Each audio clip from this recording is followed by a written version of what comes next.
Determinant तुमको पता नहीं ना, तो डिटरमिनेंट देखो आपको बता देता हूँ। How do you find the value of determinant? नहीं, किस में बेटा? एमसीक्यू है। नहीं, डिटरमिनेंट थोड़ी क्रैमर्स रूल है। नहीं, आपका जो भी डिटरमिनेंट इसको है ना डिटरमिनेंट बोलते हैं, ठीक है? क्या है यहाँ पर 5 3 -7 4, ठीक है? इस डिटरमिनेंट को सॉल्व करने का एक स्टेप है, आपको ये सीक्वेंस याद रखना है ऐसे, ठीक है? अब ये क्या है, दिस इनटू दिस, अगर ये तुम्हारा डिटरमिनेंट ए है, so value of this determinant A will be equal to this into this, 5 into 4 -3 into -7, तो कितना हुआ? 5 4 आर 20, 3 इंटू -7 -21, तो कितना हुआ? 20 + 21 फाइनली 41। समझा? हाँ बस, कोई भी अगर आपको डिटरमिनेंट होगा, अब ये डिटरमिनेंट तुम सॉल्व करके बताओ। चलो बताओ, ये इसका भी आंसर हमने निकाला यहाँ पर 41। ओके, हाँ, क्वेश्चन नंबर 4। अब यहाँ पर आ गया कौन सा मेथड? हाँ रानी बताओ, अब ये कौन सा मेथड है? डिटरमिनेंट मेथड मतलब कौन सा मेथड? वही क्रैमर्स रूल। ओके, क्या है? x + y = what? 3, और दूसरा है 3x - 2y -4, इस तरफ है उस तरफ लेकर जाएंगे, इक्वल्स 4। या अब इसमें आपको 3 डिटरमिनेंट बनाना है, ठीक है? कौन कौन सा? एक तो डिटरमिनेंट d, दूसरा dx और dy, ये 3 डिटरमिनेंट बनाना है। अभी बनाएंगे कैसे? अगर आपको ये डिटरमिनेंट d चाहिए तो कैसे निकालोगे?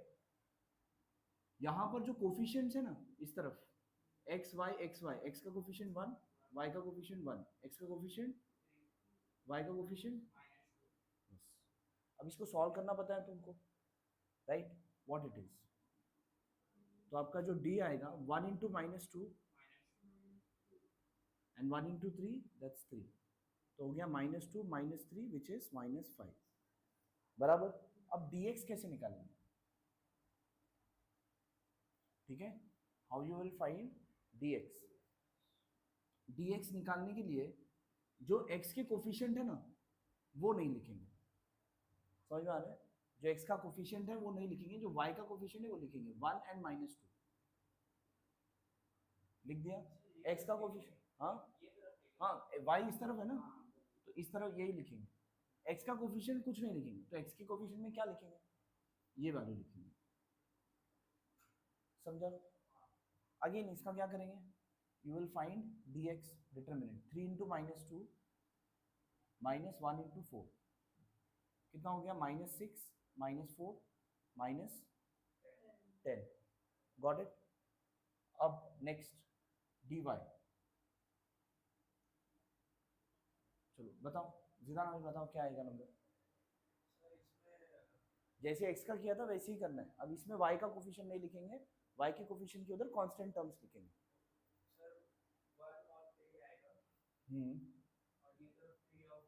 हाँ बस, क्या आएगा यहाँ पर नीचे?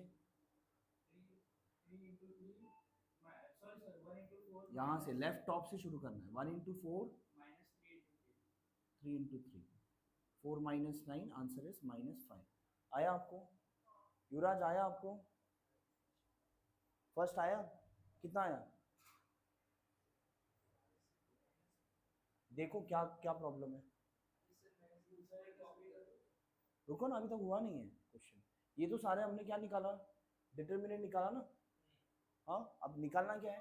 You need to find the value of X and Y. अब निकालना क्या है? एक्स एंड वाई ना। अच्छा, सिर्फ डी निकालना है, चलो ठीक है। अगर इसका एक्स एंड वाई निकालना होगा तो क्रैमर्स रूल तुमको पूरा ही खत्म कर देता हूँ ना। तो x is equal to what? अभी हमने किया था ना, dx डिवाइडेड बाई डी। हाँ, dx कितना है? -10 divided by -5, minus minus cancel, x equals 2, got it? समझ में आया? सिमिलरली y का भी वैल्यू निकलेगा, y equals dy divided by d। dy का वैल्यू कितना है? -5, d का value -5, minus minus cancel, 5 5 cancel, answer is 1। समझ में आया एक्स और वाई का वैल्यू निकालना? जैसे साइमल्टेनियस टू सॉल्विंग तुमने सीखा है 9th में। ये कौन सा मेथड है? This is Cramer's rule. ठीक है, क्रैमर्स रूल में यहाँ पर सिर्फ अभी अगर समझ लो ये सब्जेक्टिव क्वेश्चन होता, ये तो एमसीक्यू था, अगर सब्जेक्टिव होता तो यहाँ पर सिर्फ तुमको ऊपर लिखना है यूजिंग क्रैमर्स रूल। क्लियर? बस बाकी सब कुछ सेम करना है, ऐसे लाइन मार के नहीं करना है, एक के नीचे एक करना है। ठीक है, तो यहाँ पर आपको डी पूछा है एमसीक्यू में, तो क्या आ जाएगा? -5, that is option C. Question क्या दिया है? ax plus by equals c and mx plus ny equals d and an is not equals to bm, then this simultaneous equation have only one common solution, no solution, infinite number of solution and only two solution। अभी करेंगे कैसे? देखो आपके पास equation क्या है, अभी इन्होंने पूछा क्या है पता है? इसके दो सोल्यूशन होंगे, एक सोल्यूशन होगा, एक भी नहीं होगा, कैसे होगा? ठीक है, देखो आपका जो भी लाइन होता है ना, स्ट्रेट लाइन समझ लो, दो आपने स्ट्रेट लाइन है, अगर दोनों स्ट्रेट लाइन जहाँ पर कट करता है वही उसका सोल्यूशन होता है। ग्राफ में हमने किया था, आप नहीं थे तभी। जब भी अगर समझ लो, ये समझ लो 2x + 3y = 6 है और ये कुछ 5x माइनस प्लस 2y = 10 है, राइट? तो इन दोनों का अगर हम सोल्यूशन अगर सॉल्व करके जो आंसर निकालते हैं x और y, वो क्या होता है? इनका पॉइंट ऑफ इंटरसेक्शन होता है। ठीक है, वही सोल्यूशन होता है। तो यहाँ पर इन दोनों का सोल्यूशन होगा या नहीं होगा, ये क्वेश्चन है। तो वो कैसे निकालूंगा? देखो आपके पास इक्वेशन क्या है? ax + by = c और दूसरा है mx + ny = d। ठीक है, इन्होंने बोला है कि an is not equals to bm, तो this solution this simultaneous equation have how many solution? देखो आपका जो क्रैमर्स रूल के हिसाब से आपको पता है कि x का वैल्यू क्या है? dx/d, ओके, एंड y का वैल्यू क्या है? dy/d। अगर d का वैल्यू 0 नहीं होगा तो dx एंड dy का वैल्यू निकल जाएगा एनी हाउ, क्योंकि अगर d का वैल्यू 0 होगा तो क्या हो जाएगा? अगर समझ लो dx का वैल्यू मुझे 0 मिला, समझ लो dx का वैल्यू 0 नहीं, dx का वैल्यू कुछ भी वैल्यू मिला, समझ लो 1 मिला, और d का वैल्यू 0 मिला, तो इसका आंसर क्या आएगा? नॉट डिफाइंड ना। तो जब भी आपका डिनोमिनेटर 0 आएगा तो क्या हो जाता है? Not defined. So anything upon 0 is not defined. तो आपका डिटर्मिनेंट d जो है नॉट डिफाइंड अगर आ गया, 0 आ गया, तो क्या होगा? आंसर नहीं आएंगे इसके, it will not have any solution. लेकिन अगर डिटर्मिनेंट d का वैल्यू कुछ ना कुछ आ रहा है अपार्ट फ्रॉम 0, तो क्या होगा? x और y का वैल्यू आ जाएगा एनी हाउ। ठीक है, तो इसका अगर मैंने अगर डिटर्मिनेंट d निकालना है तो कैसे निकलेगा? a b m n बराबर, इसके कोफिशिएंट्स लिखा है मैंने यहाँ पर, समझ में आ रहा है? This will be what? an - bm, yes, a × n - b × m, correct. यहाँ पर क्या दिया इन्होंने? an is not equals to bm। अगर an is not equals to bm, अगर देखो ये आपका डिटर्मिनेंट है, अगर an का वैल्यू, an और bm अगर दोनों इक्वल होगा तो ये आंसर क्या हो जाएगा? 0 हो जाएगा। लेकिन ये दोनों इक्वल नहीं है बोल दिया इन्होंने, तो मतलब this is not equals to 0 since an is not equals to bm। समझ में आ रहा है? हाँ, तो मतलब इसका आंसर क्या है? 0 नहीं है। अगर डिटर्मिनेंट 0, ये d का वैल्यू 0 नहीं है, तो x और y दोनों एग्जिस्ट करते हैं, बराबर। So only one common solution, no solution, infinite number of solution, only two solution. अब इतना तो कंफर्म हो गया कि इसके सोल्यूशन आएंगे जरूर, बराबर। लेकिन इसमें इन्फिनिट नंबर ऑफ सोल्यूशन आएंगे या ओनली वन कॉमन सोल्यूशन आएगा या फिर ओनली टू सॉल्यूशंस? अब ये कैसे निकालेंगे? अब ये निकालने के लिए ना एक ये है, तुम लोगों को मैंने ये बताया, if a1x + b1y + c1 = 0 and a2x + b2y + c2 = 0, इसके बारे में कुछ बताया नहीं? चलो अभी देख लो, तुम लोगों को बता देता हूँ। अगर ये दोनों तुम्हारे क्या है? स्ट्रेट लाइन्स है, ठीक है। अगर ये दोनों स्ट्रेट लाइन्स है तो इनकेस अगर ऐसे हुआ, if A1 upon A2 equals B1 upon B2 अगर आ रहा है, दोनों का रेशियो निकाला और दोनों का रेशियो सेम आ गया, तो क्या होगा? Lines are parallel. तो क्या होगा? दोनों लाइन क्या हो जाएगा? पैरेलल हो जाएगा। ठीक है। और if A1 upon A2 equals B1 upon B2 is equal to C1 upon C2, तीनों इक्वल हुआ तो क्या हो जाएगा? लाइन्स आर कोइंसिडेंट, और we can say overlapping. What they are? Overlapping, मतलब लाइन एक के ऊपर एक आ जाएगा। समझ में आ रहा है? अगर ये तीनों इक्वल हो गया तो, और अगर ये तीनों नॉट इक्वल है, if A1 upon A2 is not equals to B1 upon B2 is not equals to C1 upon C2, ठीक है? या फिर ये C1 upon C2 की जरूरत ही नहीं है। If A1 upon A2 is not equals to B1 upon B2, then what happens? Lines are intersecting. What they are? Intersect होते हैं। जैसे कि आपको मैं एक एग्जांपल बताता हूँ, देखो यहाँ पर बोर्ड पे देखो।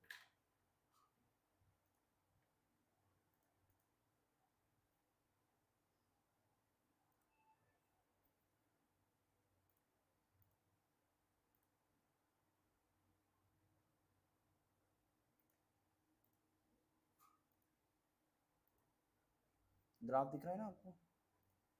हाँ।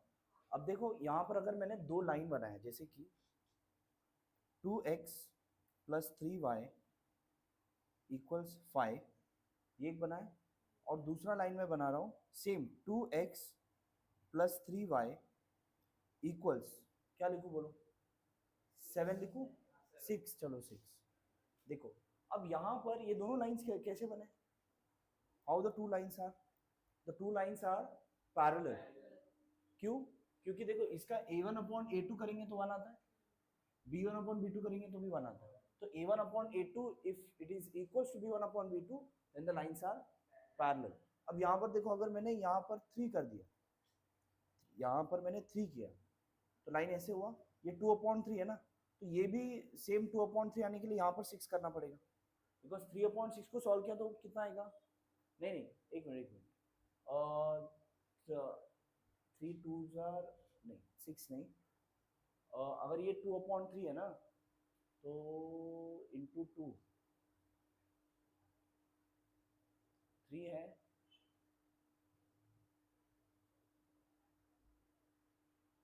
2 6, 6 भी नहीं,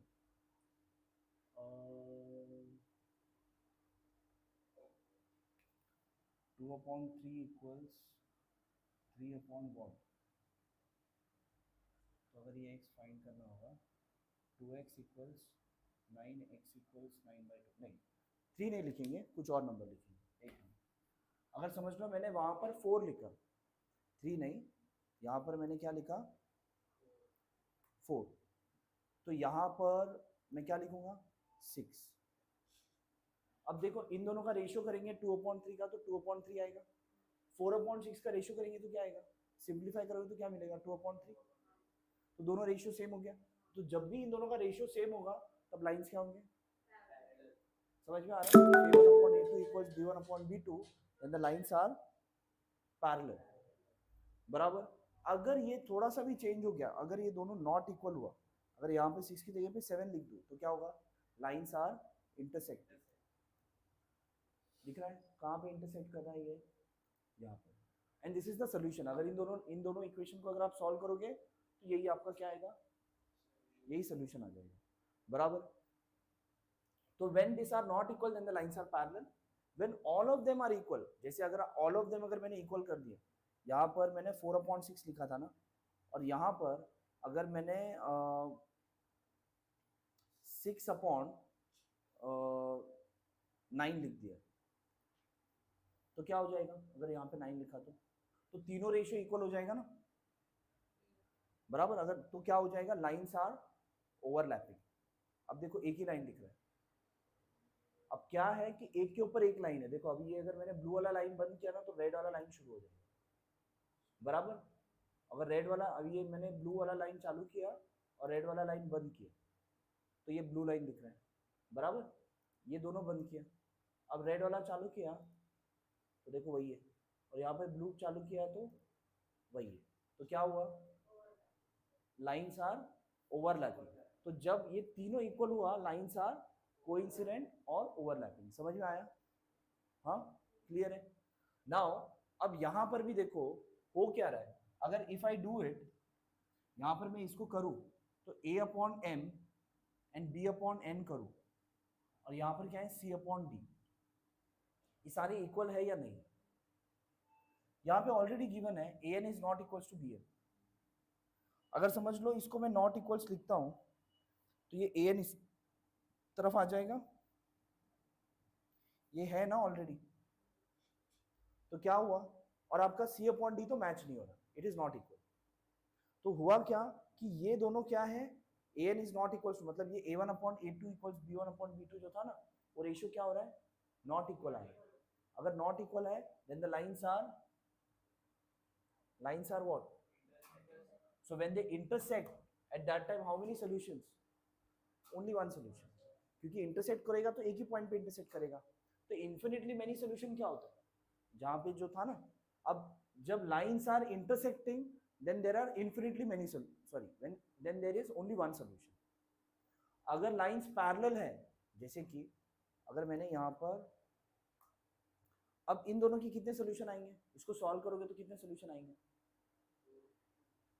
आएगा ही नहीं, क्योंकि दोनों लाइन जब मीट करेगा तब सोल्यूशन बनेगा ना।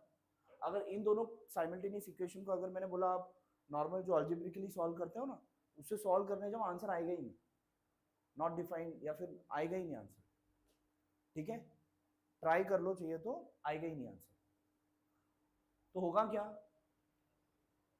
देखो यहां पर डिटर्मिनेंट अगर समझ लो, इसका डिटर्मिनेंट डी बनाता है तो 2 6 12, 4 3 12, तो 12 माइनस 12 कितना हुआ, 0।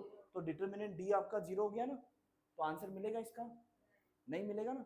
तो when the lines are parallel तो क्या होगा, देयर इज नो सॉल्यूशन। और अगर लाइंस ओवरलैपिंग हुआ तो, अगर यहां पर ये ओवरलैपिंग हो गया, दोनों एक के ऊपर एक लाइन आ गया, तो how many solutions, infinitely many, क्योंकि दोनों लाइन हर एक पॉइंट पर इंटरसेक्ट हो रहा है। समझ में आ रहा है, जो रेड लाइन और ब्लू लाइन है हर एक लाइन पर, हर एक पॉइंट पर इंटरसेक्ट हो रहा है ना, so then there are infinitely many solution. तो यहां पर ये भी लिख लो, in this case lines are parallel, no solution. ठीक है, when the lines are coincident, और ये कोइंसिडेंट और ओवरलैपिंग है ना, तो यहां पर इन्फिनिटली मेनी सॉल्यूशंस। ओके, और यहां पर when lines are intersecting only one solution. समझ में आया? when it will be only one solution, when it will be infinitely many solution, and when it will be no solution। समझ में आया? ये आपको इंपॉर्टेंट करके लिख लेना है।